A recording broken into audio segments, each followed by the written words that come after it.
There are some memories that don't fade over time.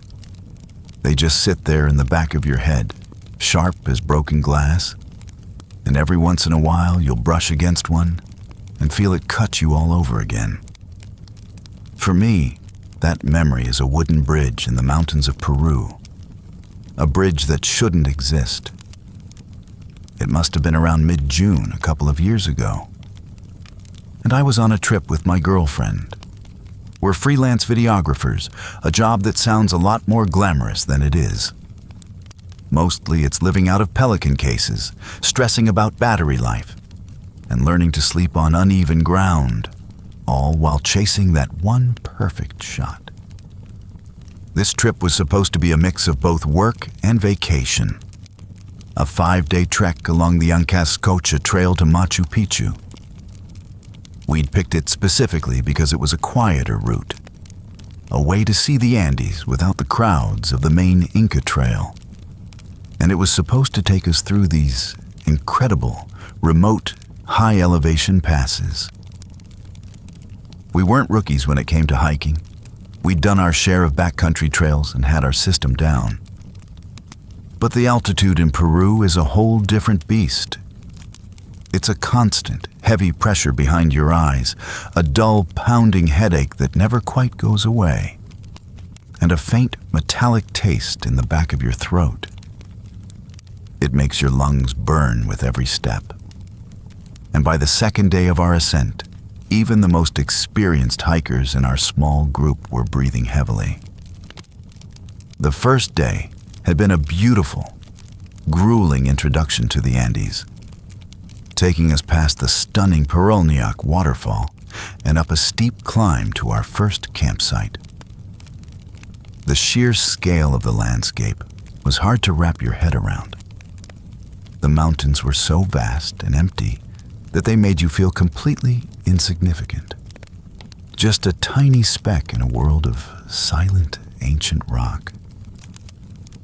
I think it was on the second day that things started to feel a little off, though I didn't recognize it at the time. We were pushing toward Huayna Pass, and the views just kept getting more and more surreal. It was around 4:30 in the afternoon, and the sun was beginning to sink low, casting these long, dramatic shadows across the valley. We were getting close to our campsite when we rounded a bend, and the trail opened up onto this wide, rocky overlook. The view was breathtaking. A perfect panoramic of snow-capped peaks and cliffs that just dropped off into a sea of clouds. The golden hour light was just starting to hit, washing everything in this warm, hazy orange glow. We both immediately knew it was the kind of shot we'd traveled all this way for. When we got to camp about 20 minutes later, we asked our guide if we could hike back to the overlook to catch the last of the light. He was a bit hesitant, warning us that the darkness in the Andes wasn't like at home. It came on fast and absolute, and being caught on the trail after sunset was a seriously bad idea. We promised to be quick, and he eventually gave us a reluctant nod. So we grabbed our main cameras and the drone and jogged back the way we came, our boots crunching on the gravelly path. When we got to the overlook, the light was even better than before. Just this incredible explosion of orange and pink across the sky that you only get at high altitudes. We immediately got to work, setting up our tripods, our movements efficient and practiced as we tried to capture the fleeting beauty of the sunset. It was my girlfriend who saw it first. She just stopped what she was doing, her camera hanging from its strap, and pointed off to the left. Spanning a deep chasm between our cliff and the next was a bridge. It was made of a dark, almost black wood that seemed to just grow out of the mountainside, perfectly preserved and stretching clean across the gap. It looked ancient, but completely solid. And the way the golden light hit it made it seem to just glow. It was so cinematic that we both just kind of stopped what we were doing and stared, completely captivated. We looked at each other and didn't even have to say anything. We had to get a closer look. We packed up our tripods and started walking toward it, moving carefully over the uneven, rocky ground. The closer we got, the more perfect it seemed. The wood was dark and weathered, but it wasn't splintered or rotten. It was smooth, as if it had been meticulously maintained for centuries. It was strangely inviting, as if it had been waiting there just for us. We reached the edge and stepped onto the first plank. The wood creaked under our boots with a low, deep groan that seemed to vibrate through our feet, but it felt solid. As we walked slowly toward the middle of the bridge, a weird stillness settled in the air. The wind just died completely, and all the ambient sounds of the mountain seemed to vanish, leaving only the sound of our own footsteps on the old timber. I remember noticing the air smelled strange, too, like damp earth and something else. Something faintly metallic and sweet, like old coins left out in the rain. We stopped about halfway across to get some shots. The view down into the chasm below was dizzying. But as I was adjusting my camera settings, I noticed that the temperature had dropped. It was a damp, penetrating cold that had nothing to do with the wind and seemed to sink right into my bones. I was about to say something about it to my girlfriend when I saw she was looking past me toward the other end of the bridge, her eyes wide and her face suddenly pale. I turned around, and that's when I saw the woman standing there. She was an older local woman, maybe in her 70s, wrapped in a dark shawl, her gray-streaked hair hanging loose around her shoulders. Her face was a mask of what looked like deep, ancient sorrow. And in one hand, she held a long, curved machete, its rusty blade catching the last of the sun's light. We both froze, a sudden cold knot tightening in my stomach. My girlfriend tried to offer a polite greeting in the broken Spanish we knew, but the woman's sad expression didn't change. She didn't even seem to be breathing. And then my eyes drifted downward. My whole world just tilted sideways as my brain struggled to process what I was seeing. Both of her feet were chopped off. They were just these bloody, mangled stumps wrapped in torn, dirty rags. And she was still standing perfectly balanced, as if the bridge itself was holding her upright. Then she started moving toward us. It wasn't walking.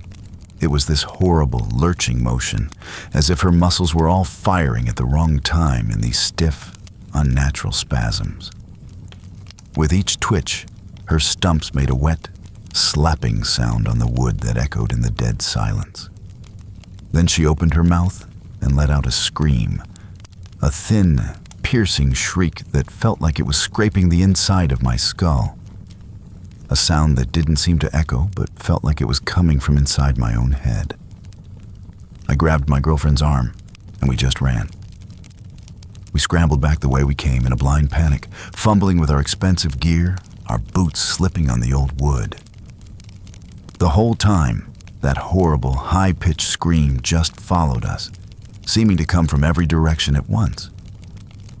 We didn't stop running until we were back at the campsite, stumbling into the firelight, gasping for air and shaking uncontrollably. The rest of the group was just sitting there, totally oblivious, laughing and getting ready for dinner. The jarring contrast between their cheerful normalcy and the absolute terror we were feeling made the whole situation feel even more unreal. We didn't have the words to explain what had just happened, so we just collapsed by our tent and tried to quiet the frantic hammering of our own hearts. Later that night, after everyone settled in, we pulled the guide aside. I tried to sound casual, just mentioning that we'd seen an old wooden bridge and asking him if it would lead us to some old Inca trail. He looked at us for a long moment, his friendly expression fading into something serious. And then he looked us dead in the eye and said, That part of the trail did have a bridge, decades ago. But half of it collapsed. The other half's still there, barely hanging. You shouldn't have seen a way across. We didn't ask anything else after that. But the more we thought about it, the more it messed with us. That bridge we stepped on, it looked perfect, fully intact, like we were supposed to walk across it, like it wanted us to. I don't know if it was a hallucination or something else, but it felt real, like too real. And the more I think about her, the woman on the bridge, I'm not even sure she was trying to hurt us. Yeah, she had a machete. Yeah, she screamed. But maybe that was her way of warning us. Like some twisted, cursed guardian trying to scare us off before we went too far and fell to our deaths. Maybe she wasn't chasing us. Maybe she was trying to save us the only way she knew how. We finished the trail without saying another word about it to the group. Got back to Cusco, flew home, dumped our footage, and we never found that bridge on any map, not once. We tried everything: Google Earth, old topo maps, trail blogs, even scanned through Reddit threads, just nothing. No other hiker friends mentioned a bridge like that existing on that stretch of the trail. It's like whatever we stepped on wasn't supposed to be there at all. Maybe that's why she showed up.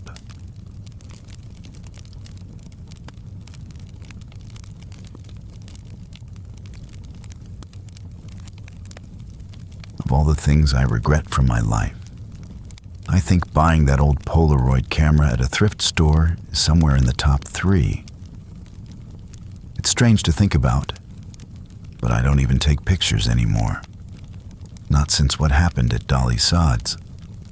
When I see people snapping 100 photos of their brunch with their phones, my stomach just tightens into a knot, because they have no idea how lucky they are to just capture a moment that's already happened, to have that simple and predictable luxury. Most people will never have to know what it feels like to hold a picture of a moment that hasn't arrived yet. I suppose this all happened way back in the fall of 2010, back when I was a photography student deep in my pretentious art school phase. At the time, I was obsessed with all things analog, completely convinced that digital photography had no soul. For me, the holy grail was Polaroid, specifically the old 600 type film that the Impossible Project had just started remaking. The stuff was expensive as hell, and every pack was a gamble. But that was really the whole point, because it meant each photo was a tangible, one-of-a-kind object. For my big solo project that semester, I decided to take my gear to one of the most otherworldly places on the East Coast, the Dolly Sod's Wilderness in West Virginia. It's this high-altitude plateau that looks more like the Canadian tundra, all stunted, wind-blasted spruce trees and rocky outcrops. And it's beautiful, but in a stark, almost unnerving way. When I drove out there, I set up camp near the Bear Rocks Preserve and spent that first day just soaking it all in as the air grew crisp and thin. That first evening, the sunset was just unreal, with the sky exploding in these insane shades of orange and purple that felt almost apocalyptic. And I knew it was the perfect shot. I pulled out my clunky plastic Polaroid 600, framed my little one-man tent against that fiery sky, and pressed the shutter. The camera made its signature satisfying whir, and then spat out the picture. As part of my meticulous process, before the image could even begin to form, I immediately pulled out a fine-tipped Sharpie and carefully wrote on the thick white border, while the film was still a uniform gray-green. The details were simple. Dolly Sod's, Day 1. Sunset Camp, 7:15 p.m.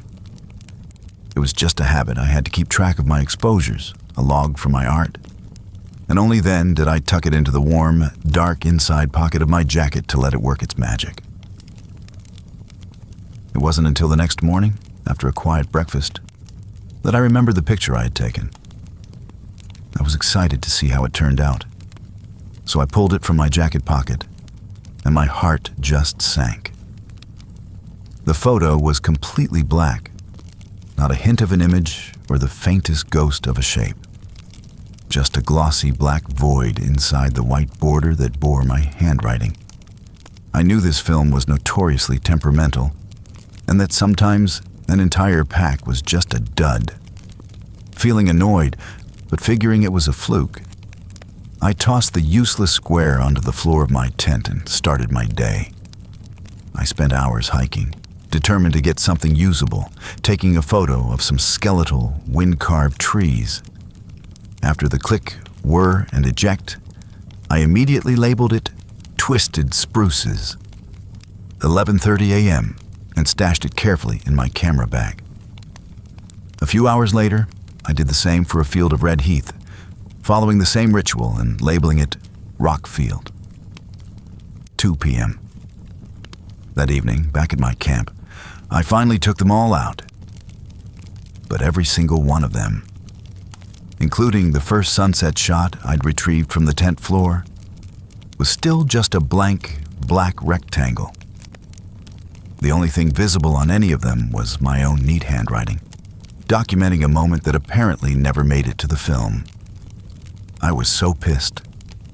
My entire, expensive supply of film had been a bust. And in my disgust and disappointment, I decided to cut my losses and pack up the next morning. There didn't seem to be any point in staying after that. So the next day, I began the grim task of breaking down my gear, stuffing my sleeping bag into its sack with the frustration of the last 2 days turning into a kind of resignation. The last thing to pack was the tent, and as I pulled out the stakes, I glanced inside one last time to make sure I hadn't left anything. And there it was, lying on the nylon floor where I'd thrown it. The first Polaroid of the sunset. Except it wasn't black anymore. The image had fully developed, and it was crisp and clear. But it wasn't the picture I took. It wasn't a photo of my tent against a fiery sunset. The photo showed my empty campsite, from the exact angle where I'd stood 2 nights before. But it was in broad daylight, with the tent and my backpack gone. It was a picture of the empty site exactly as it appeared at that very moment. My first thought was that I had somehow mixed them up. But then I saw the undeniable proof on the bottom border in my own handwriting.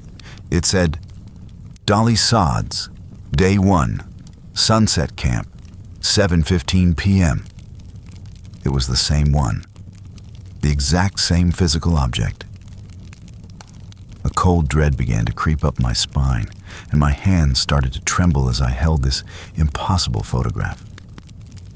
That's when I felt a strange, chemical heat coming from my pocket, a slow warmth emanating from another photo I had taken last night of the camp, just before giving up completely.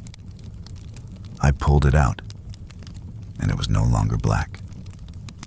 The gray-green emulsion was shifting and darkening right before my eyes, resolving into shapes as an image bloomed into existence.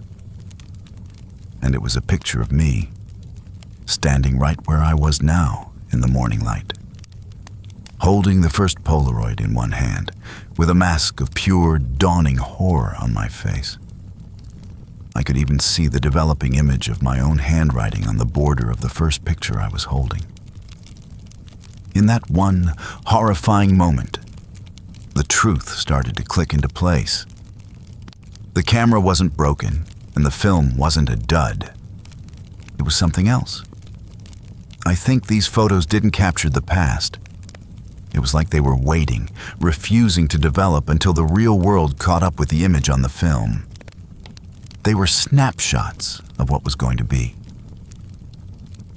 My blood ran ice cold as I realized that every casual, artistic shot I had taken was now like a potential landmine.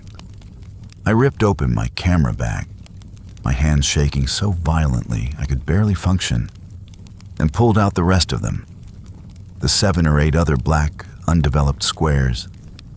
The one of the twisted trees, the one of the rocky outcrop, the one down the long, empty trail leading away from the preserve. I laid them all out on the ground in the order I took them, my own frantic handwriting staring back at me from each one.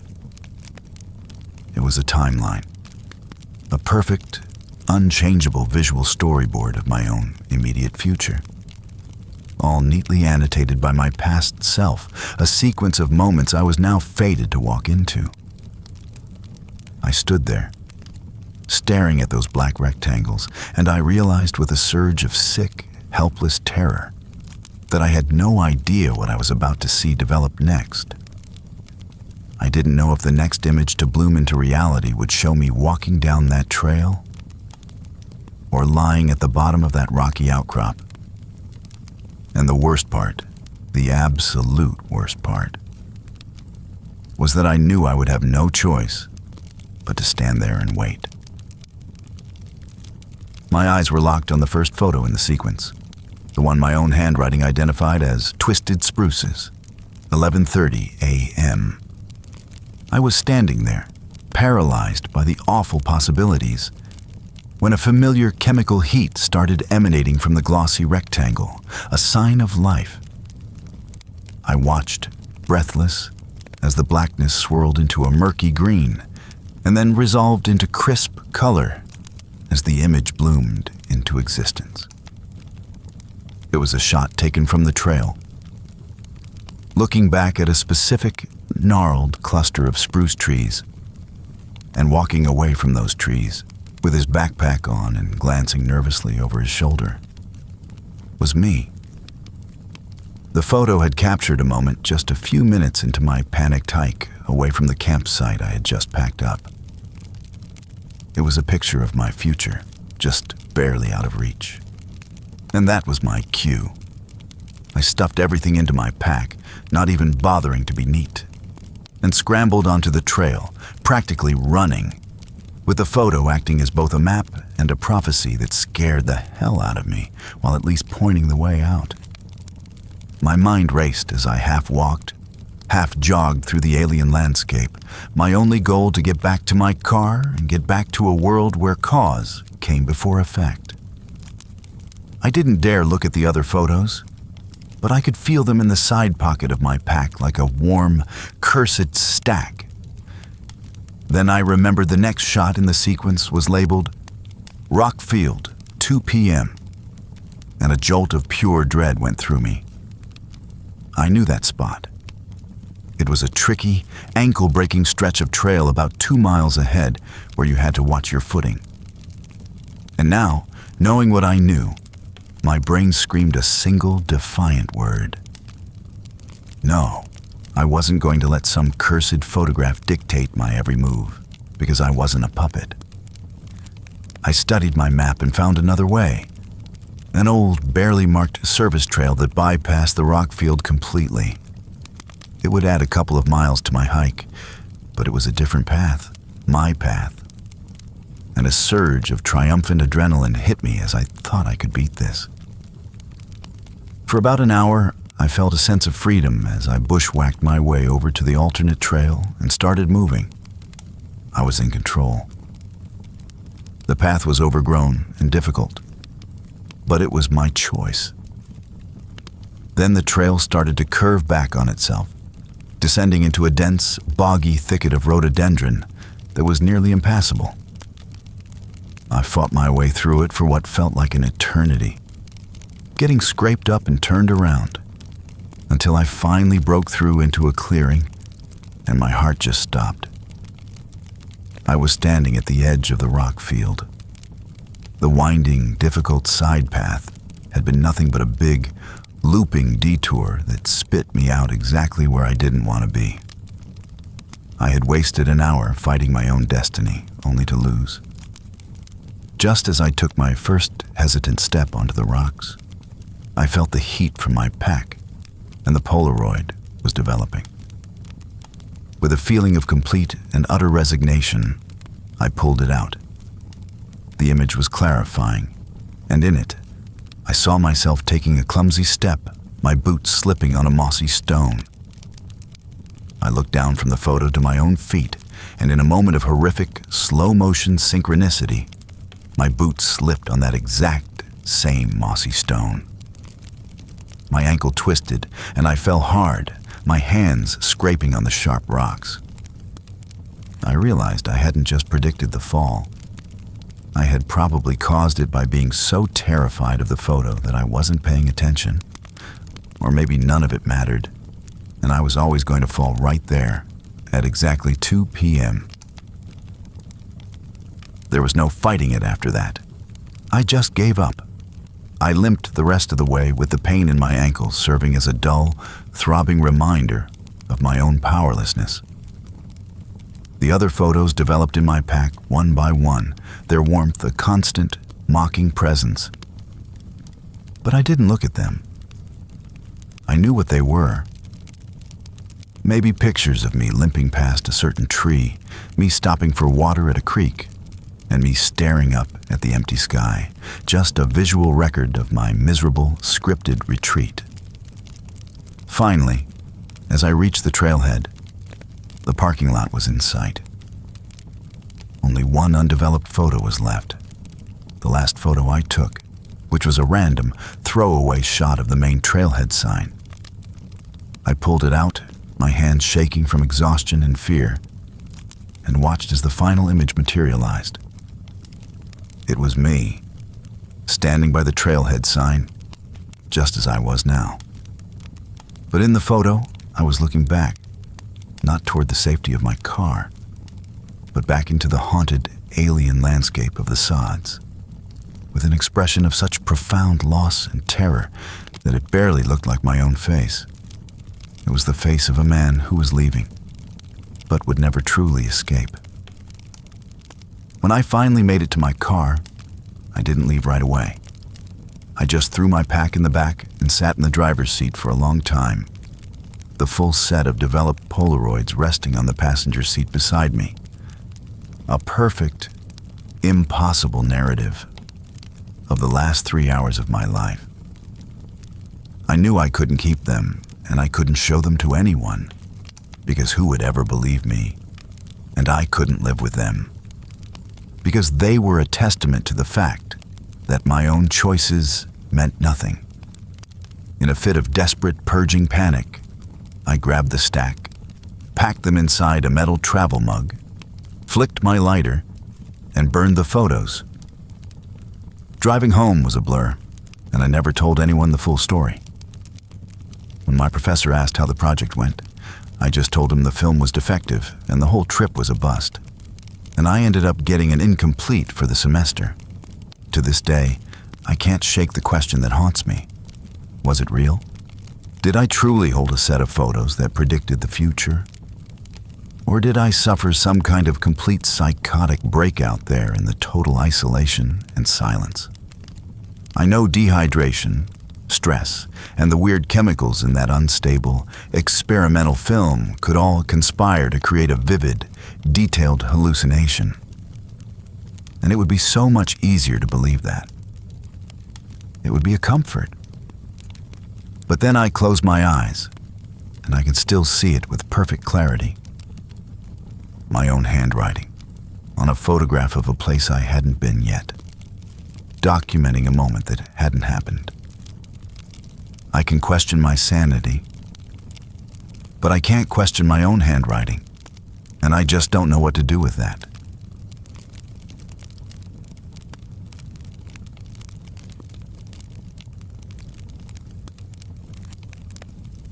I know a lot of the scary camping stories you hear online are about skinwalkers or ghosts, or some dude with a hatchet out in the woods. But mine's not really like that. I guess it's a scary story because what happened out there on the trail genuinely terrified me to my core. But it was also just bizarre. And in a way that I'm still trying to process years later, it felt almost like a kindness, a deeply and profoundly unsettling kindness.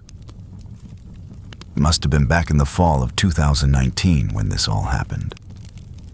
My husband, Mark, had passed away that spring from a ridiculously sudden heart attack at 34, and it just completely hollowed me out. Our whole thing, our shared passion, was hiking.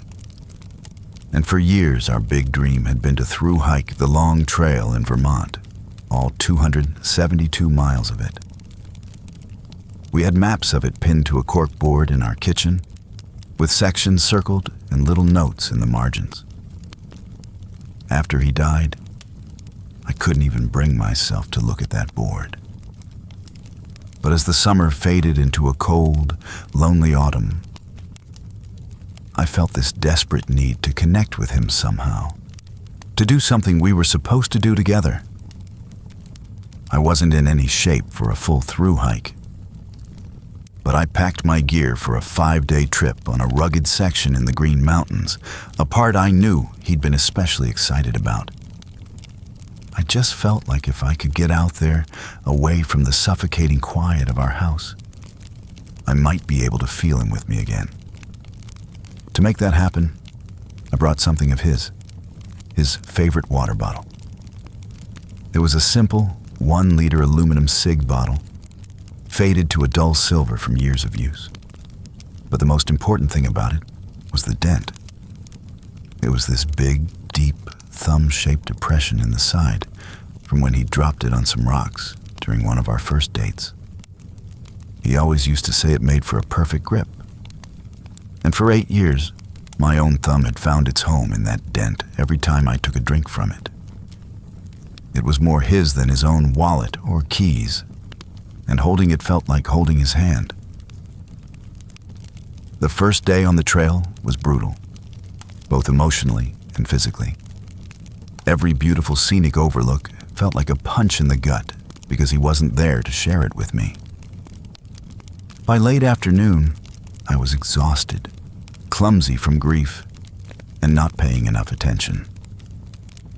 I was trying to navigate a rocky, moss-covered stream crossing when my foot slipped on a wet stone, and I went down hard. I heard a sickening pop from my ankle, and a searing, white-hot pain shot up through my entire leg. I somehow managed to limp the last half-mile to a clearing and set up my tent, my ankle already swelling up to the size of a grapefruit. I was just miserable, popping ibuprofen and feeling utterly defeated by the whole situation. Once darkness fell and the temperature dropped, the true weight of my loneliness hit me. Lying there, cocooned in my sleeping bag with my leg throbbing in agony, I just broke. I started crying, not loud sobs, but these silent, gut-wrenching tears that shook my whole body, mourning him, mourning us, and mourning the future that had been stolen. I cried until I had nothing left and just fell into a pained, restless sleep. The next morning, as I was slowly and painfully crawling out of my tent, I noticed a couple of strange things in the clearing.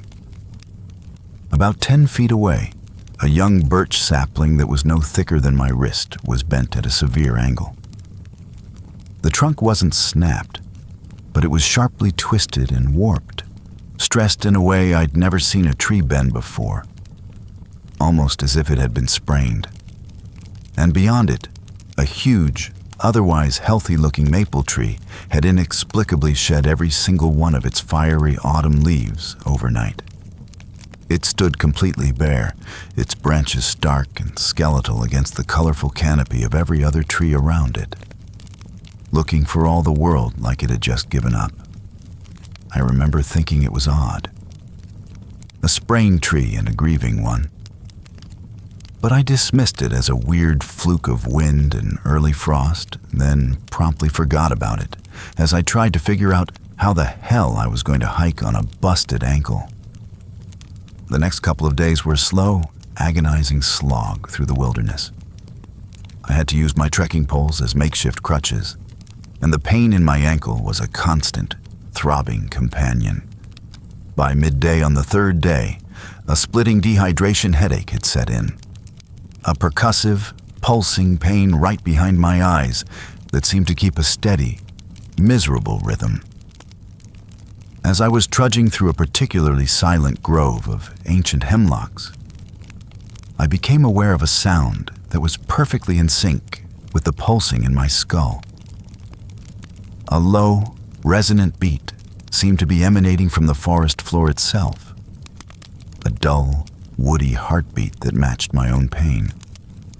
I tried to tell myself it was just a grouse drumming somewhere out of sight, but it felt too close, too perfect in its timing, and I couldn't shake the unsettling feeling that the entire forest had a migraine. Feeling weaker and dizzier, I stumbled out of the hemlocks and tried to push through a dense thicket of blackberry canes. In my clumsiness, I fell again, throwing out my arm to catch myself, and a thick forked branch full of needle-sharp thorns snagged my forearm. When I pulled away, wincing, I saw the gash it left behind.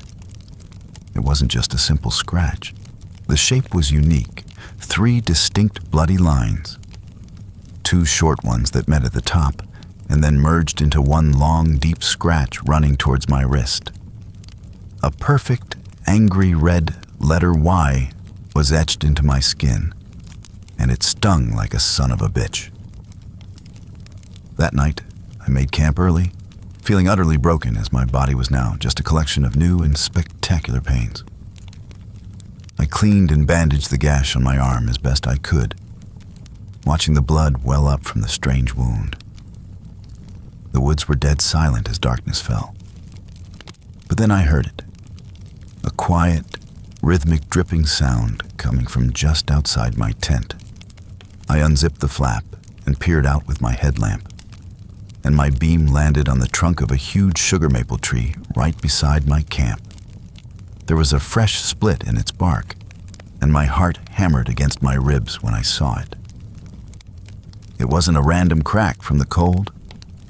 It was a perfect, unmistakable Y shape, an identical replica of the gash on my arm. And from this wound in the tree, it was oozing a thick, dark sap. This wasn't the clear, watery stuff you get in the spring. This was a deep, almost blackish red, and it dripped heavily onto the leaf litter below, looking for all the world like the tree itself was bleeding from my very same injury. A wave of ice-cold shock washed over me, so intense it made me feel dizzy. The twisted sapling in my sprained ankle, the skeletal, leafless tree after my night of weeping, the pulsing rhythm of the forest floor matching my headache. And now this, the undeniable, impossible proof. The trail, or something in it, was mirroring me. It was feeling my pain and sympathetically manifesting every hurt and every sorrow on the living world around me. I scrambled back into my tent, my heart pounding in my throat, trying to wrap my mind around what was happening. My throat was parchment dry, and I automatically reached for Mark's water bottle, my hands shaking. It was my one comfort, the one solid, real thing that connected me to him. I gripped it, my thumb instinctively going to find its usual resting place in that familiar, smooth depression. But my thumb just slid right over cool, unblemished aluminum. The dent was gone. I turned the bottle over and over in the beam of my headlamp, my breath catching in my chest. The surface was perfect and smooth, like it was brand new. The 8 years of scratches were fainter, the color a little brighter. The physical proof of our shared history, the little flaw that made it his, had been completely erased. In a final moment of horrifying clarity, I understood. The trail wasn't just reflecting my own new injuries. It was going further. It was actively, impossibly healing the old wounds of the objects I carried. It was feeling my pain, and in some bizarre, misguided act of sympathy, it was trying to fix what was broken. It was mending my husband's water bottle, erasing the last physical imperfection that I had to remember him by.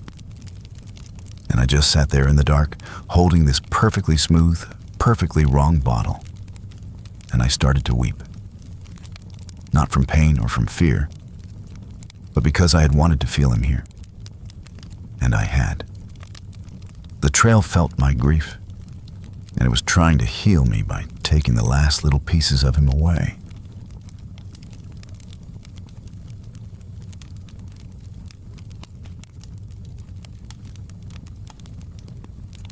I signed up for something way outside my comfort zone back in late June of 2022, and I really didn't realize how weird things were about to get. At the time, I was just a college student at Weber State University in Utah, just grinding my way through a psych degree. That summer, my uncle invited me to tag along with him and a group of his outdoorsy friends on a hiking trip overseas. I'd never been to Europe before, so when I heard the plan was to go hiking in the Caucasus Mountains, I figured, why not? It sounded like an adventure. The thing is, we weren't going to Switzerland or some tourist-heavy trail in Austria. The trip was to the country of Georgia. It took me a second to even register where that was, like near Russia and Armenia. It's a lot more low-key and wild than most people realize, with huge parts of the mountains where the trails don't even really show up on Google Maps. I remember looking at the group my uncle had put together and feeling a little out of my depth. It was mostly guys in their late 30s to 50s, ex-military types, rock climbers, dudes who had been hiking their whole lives. My uncle himself was in his early 40s and still in great shape. They weren't looking to do anything super dangerous, but they were definitely chasing views you don't get from a parking lot. Now, here's where it gets important. One of the guys who came along was this dude named Kyle, my uncle's buddy from Portland. He was a total office guy who worked a desk job with numbers and spreadsheets all day. I guess he wasn't a hiker, but he ran marathons and figured he was fit enough to handle it. He was a chill guy, maybe a little awkward but friendly enough, and this was his first time ever leaving the U.S. I remember on the plane ride over, he admitted he didn't even know Georgia was a country, and at first thought we were doing some Appalachian Trail thing. He played it off like a joke, but you could tell he wasn't really prepared for this kind of trip, though he seemed excited about the whole adventure angle. Once we landed in Tbilisi, we met up with our local guide, a guy named Luca. He was probably in his early 30s and knew the mountains like the back of his hand. He recommended we do this lesser-known route called the Kistani Ridge Loop up in a region called Kevsureti. It starts in this old medieval village, Kistani, near another place called Shatili, that looks like a damn fortress just stacked into a cliffside. From there, the trail cuts deep into the highlands, past old towers and ancient ruins. Luca wasn't kidding when he said the route was remote.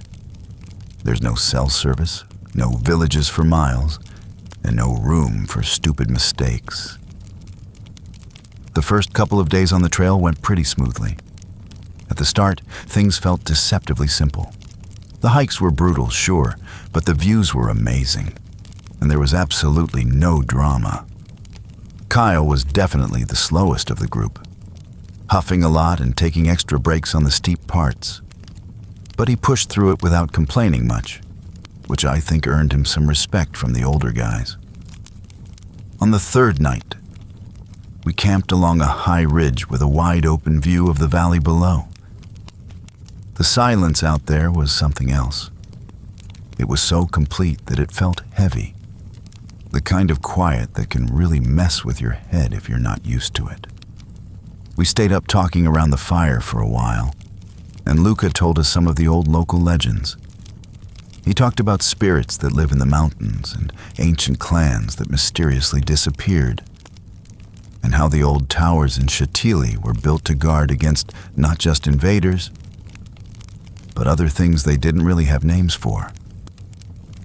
Kyle kept trying to lighten the mood with jokes about the Yeti. But I remember Luca didn't laugh. He just stared into the fire and said something about how there are things in these mountains that are older than names. The fourth day was when everything turned. We were camping lower that night in a clearing near a patch of forest just below the ridge line. There was this big, mossy rock overhang nearby that was half sunk into the hillside. It had been a long day of hiking, and everyone's feet were killing them. But the mood was still pretty good. I did notice, though, that Kyle had been extra quiet all afternoon. It wasn't just tired quiet. It was more like he was zoning out, stumbling more than usual and taking a long time to answer when someone spoke to him. Just before sundown, he wandered off to pee but didn't come back for almost 20 minutes. Luca was just about to go looking for him when Kyle reappeared from the woods at the far end of the camp. He looked completely blank, like he was sleepwalking with his eyes open. He just sat down by the fire without saying a word and wouldn't even look at us. We all just figured he was exhausted and gave him his space. It was while we were making dinner that he started mumbling to himself. At first, it was just soft, incoherent muttering. But then Luca went completely stiff and leaned in closer to listen. He asked Kyle in a dead serious voice where he had learned to say what he was saying. Kyle just blinked at him, looking confused and having no idea what Luca was talking about. Luca looked genuinely freaked out and quietly told us that Kyle had just been speaking in Pishavuri, an ancient mountain dialect that almost no one speaks anymore. Something Luca only knew bits and pieces of from his grandfather.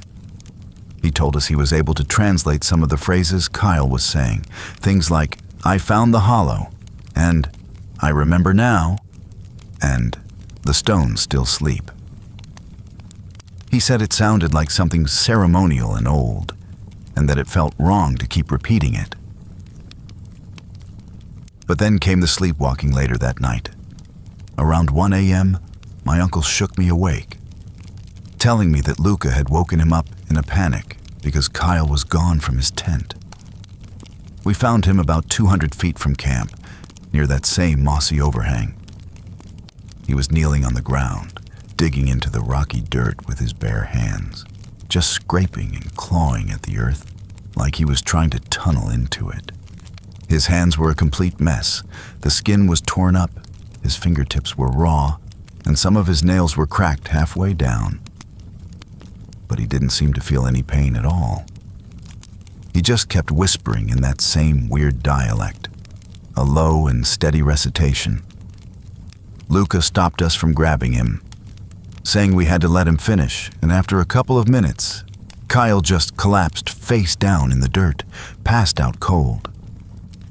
We carried him back to the tent and wrapped his hands, and he didn't wake up until the next morning. When he did, he told us he had no memory of any of it. Not the words, not the digging, nothing. At first, he actually got angry when we told him what happened, thinking we were hazing him or playing some kind of prank. He tore the bandages off his hands to prove his point. But the second he saw how torn up and bloody they were, caked with dirt under the nails, he went completely silent. He just sat there with this blank, unsettled look on his face for the rest of the morning. We hiked out that day, and it was a long, painful push. Not just because we were tired, but because everyone was completely spooked. Luca refused to let us camp another night, saying he didn't feel safe there anymore. Kyle didn't say a word the entire way back, just kept his eyes on the trail with his hands rewrapped in gauze. Before we left the region, Luca pulled my uncle aside, and I overheard parts of their quiet conversation. Luca mentioned that some of the old stone markers in the mountains weren't just for borders, but were for sealing things away, and he suspected we had camped near one. He told my uncle that the soil around that mossy overhang had looked wrong, too loose and dark, and that the locals used to bury certain bodies face down to keep them from rising. Then he suggested that my uncle take Kyle to an old shrine near Anatori, a place where travelers used to leave offerings to ward off things the mountains cling to. He gave my uncle a small cloth pouch tied with a red thread, something his grandmother used to prepare for what he called things that follow people home, and told him how to perform a ritual to ask permission to leave clean. He said to find a stream with a natural current, light the pouch, let it burn almost out, then drop it in the water and let the current carry it away without looking back. He said it wasn't a cure, just a way to close a door, if it wasn't already too wide open. The next day, we actually went to the shrine near the Anatori Death Towers, ancient crypts where plague victims used to go to die in isolation. Some of the guys were hesitant at first, saying it felt like superstition. But they changed their minds after my uncle reminded them about what Luca had said, especially the part about the face-down burials. One of them admitted he'd had a dream the night before where Kyle was standing over him, whispering in a language he didn't understand. We left offerings of bread, salt, and a small tuft of Kyle's hair on a worn stone slab. My uncle burned the pouch just as Luca had instructed and let it drift away in a cold spring nearby. We didn't talk or even take pictures. We just stood there in the heavy silence. Kyle got checked out by a doctor back in Tbilisi, and they found nothing medically wrong with him, just exhaustion. But something in him was different. The guy who used to be all sarcastic one-liners and dad jokes was just gone, replaced by this dead serious, silent person who looked like he was still trying to process something horrible he had seen.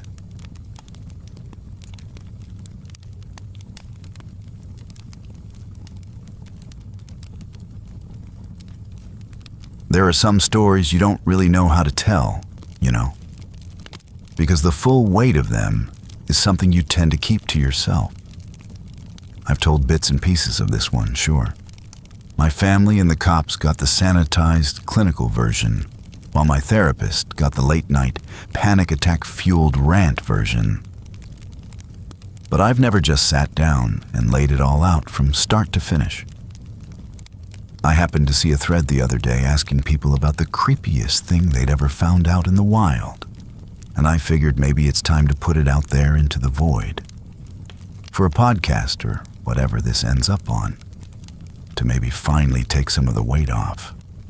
For the last couple of years, it's honestly felt like I've been carrying a body on my back. I guess it all started back in the summer of 2021, which was that strange summer when everyone was fresh off their second Pfizer shot and kind of blinking in the sunlight, like we'd all just been let out of a cave. There was this collective desperation for a change of scenery after being locked down for what felt like a decade, and I was no exception. I was a big hiker back then, or at least I was, and I'd spent most of my quarantine poring over topo maps of the Southwest, with my heart set on a specific, ambitious, and frankly stupid solo trek through a remote part of the Mojave. My focus eventually zeroed in on the Afton Canyon area, a place they call the Grand Canyon of the Mojave, mostly because it's rugged, beautiful, and most importantly, pretty damn empty. I was looking for a silence so deep I could hear the blood pumping in my own ears, and I suppose the universe has a sick sense of humor, because I got exactly what I asked for. I remember I was about 3 days into the hike, maybe 20 miles from where I'd left my truck. It was July, and the heat out there was just oppressive. The kind of soul-crushing triple-digit heat where the air itself feels solid, and you can see it shimmering in waves over the rocks. I was following the path of a dry riverbed, a wash carved out by ancient flash floods. with the canyon walls rising up on either side of me in layers of crumbling reddish rock. There was no real trail out here, just me, the sand, the lizard skittering away from my boots, and the damn sun beating down on my hat. It was in that profound emptiness that I saw the first one, sitting perfectly upright on a flat-topped rock, almost like it was on display, was a single high-heeled shoe. It was a blood-red stiletto with a 4-inch heel, the kind with the expensive-looking red-painted sole. The thing that got me was that it was immaculate. There wasn't a scuff on it, no sand inside, no fading from the sun. It was so pristine and so profoundly out of place that it just broke my brain for a second.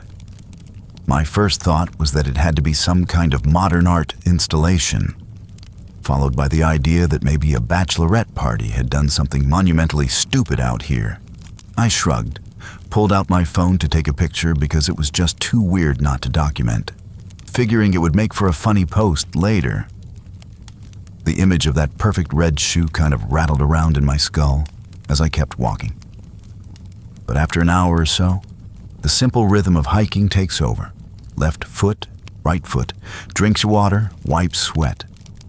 As the desert heat has a way of erasing weird thoughts by baking them right out of you. I'd walked at least another mile, maybe a mile and a half, with the wash twisting and turning, when I saw the second one. It was the matching red shoe, sitting on the sand right in the middle of the wash and pointing further down the canyon. That's when the funny feeling evaporated and was replaced by something cold, because this wasn't a lost item anymore. Two shoes, this far apart and this clean, felt deliberate, like a marker of some kind. My eyes immediately started scanning the tops of the canyon walls around me, and the silence I'd been craving just minutes before now felt heavy and occupied. I had that sudden, primal, prickling sensation on the back of my neck, the one that tells you without a doubt that you're being watched. I spun around in a full circle, seeing nothing but shimmering heat and ancient, indifferent rock. But I couldn't shake the feeling. Still, my curiosity got the better of my fear, and like an idiot in a horror movie, I decided I had to see where the trail went. Following what now felt like a deliberate trail led me another few hundred yards to a spot where a section of the canyon wall had collapsed into a jumble of massive boulders, creating a series of small, dark caves and deep crevices where the shoe seemed to be pointing. The sense of being watched was a screaming alarm in my head by now, but I pushed it down as I investigated. Tucked deep inside a V-shaped crack between two boulders, almost perfectly hidden from sight, was an old metal lockbox, the kind you'd keep petty cash in, and it was rusted to hell. It took me a solid 5 minutes of sweaty, panicked effort, using the flat end of a rock to pry at the corroded latch until it popped open with a final, groaning screech of tortured metal. The inside was bone dry and filled to the brim with stacks of business cards, all for women, and every single one featured a smiling, professional headshot of a female real estate agent from all over California, Arizona, and Nevada. My blood ran cold as I realized this wasn't a collection. It was a goddamn trophy case. My hand was shaking as I picked up the card on top, which had a friendly-looking blonde woman smiling back at me. I pulled out my phone and saw I had one blinking bar of service, so I frantically typed her name and the realty company into Google. The signal was shit, but the search results eventually loaded. And the top hit was a 2-year-old news article from a Henderson, Nevada TV station with a headline that made my heart fall through my feet. It said she'd vanished without a trace after leaving to go show a remote property to a new client. And I knew then that I had just found a serial killer's private graveyard of memories. My blood just turned to ice, and the panic that took over was absolute. I dropped the cards and stumbled backward from the rock pile, fumbling with my phone to call 911.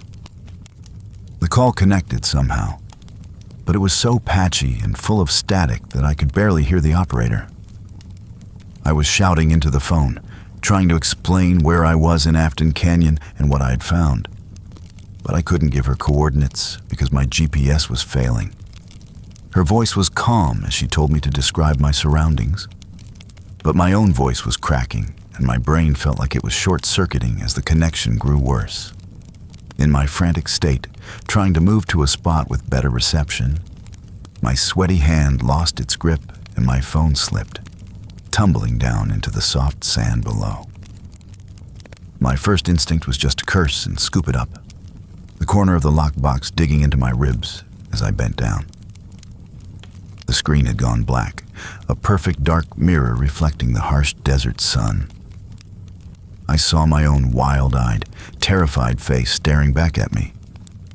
But my brain also processed something else in the reflection, a shape that didn't belong. It was an outline standing over my shoulder, far behind me up the wash, maybe 100 yards or so. For a horrifying half-second, I tried to tell myself it was just a strange yucca tree or a trick of the heat.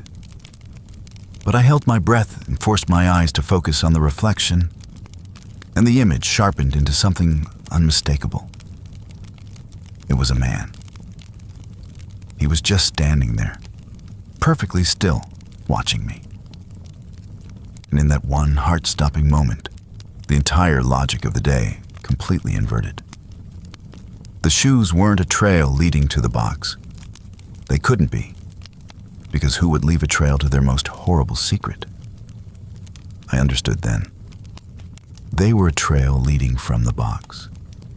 It was his ritual, a twisted game he played with himself, leaving a breadcrumb trail from his cache of trophies back out to the civilized world.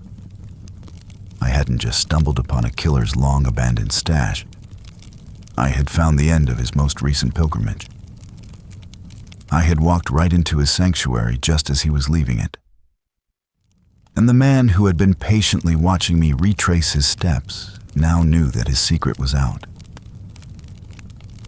There was no scream, no time to even breathe. My body just reacted, and I ran. I turned and scrambled away from the wash, clawing my way up the loose and crumbling side of the canyon. The lockbox, a heavy, awkward nightmare slamming against my hip with every panicked step. I didn't dare look back, but I could feel his presence like a cold spot on the landscape. A focused, patient attention that made my skin crawl. In a moment of pure survival instinct, I ditched my heavy pack to move faster, a stupid move that jettisoned my water and supplies, but all that mattered was speed. I finally risked a glance over my shoulder. He was following me. He wasn't running, which was somehow 1,000,000 times more terrifying. He was just moving with this unhurried, relentless pace, like a predator that knows its prey is already doomed and has nowhere to go. I was being herded deeper into the maze of rocks and ravines. Hours bled into each other as the sun started to dip, painting the canyon in long, monstrous shadows. I eventually came to a sheer rock face, maybe 15 feet high, and it was the only way forward. My arms and legs were screaming, and my throat felt like sandpaper. But fear pushed me on. I found handholds, pulling myself up with the damn box tucked under one arm. I was almost at the top when my foot slipped on a patch of loose shale. I lurched sideways, my fingers scraping against the rock, and I had a split-second choice. Hold on to the cliff or hold on to the box. So I let it go. I heard it hit the rocks below with a series of horrible metallic clangs before it disappeared into a deep, black fissure that plunged into the earth. The proof was gone, and I just kept climbing. I don't remember all of the next 24 hours clearly. The terror gave way to a dull, throbbing survival instinct, where all I could do was just keep moving and following what I hoped was the general direction of civilization. I have a blurry memory of stumbling through the darkness that night and into the following morning.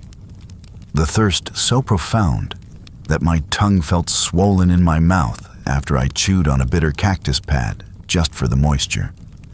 I eventually collapsed on what I dimly recognized as a dusty, seldom-used service road. The next thing I knew, a voice was cutting through the haze, and I pried my eyes open to see 3 figures standing over me. It was a family, a mom, a dad, and a teenage son, all kitted out in hiking gear, who had parked their Jeep down the road to explore a side canyon and had found me by pure chance. They gave me water, the most glorious thing I have ever tasted, and half carried me back to their car. While in my delirious state, I babbled the whole story to them about the red shoes, the box of cards, and the man watching me. They exchanged the kind of nervous looks you give to a crazy person you don't want to set off, clearly thinking I was just another victim of the desert sun, another unprepared hiker spinning tales from a heat-stroke-addled brain. They drove me to the nearest town and dropped me off with the sheriff's department.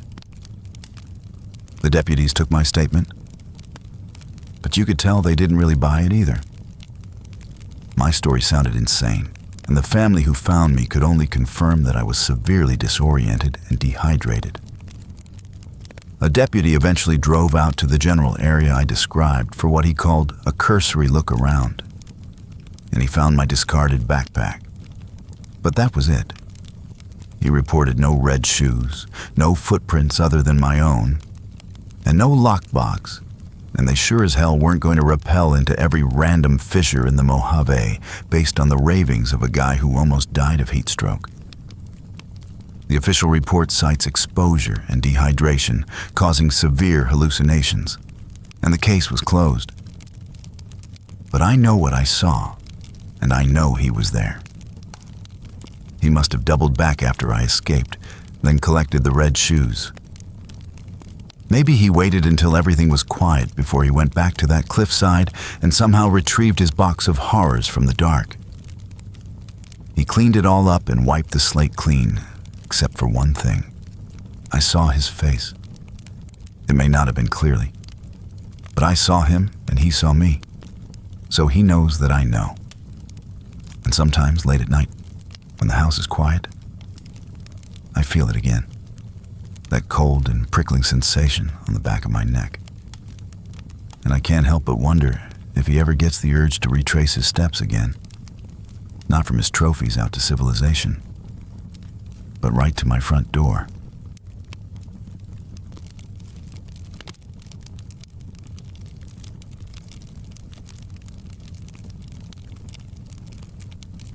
That's all I have for y'all now. My voice will be gone in a moment, and all that will remain is the whisper of the flames. Try to let it soothe you and try to get some rest.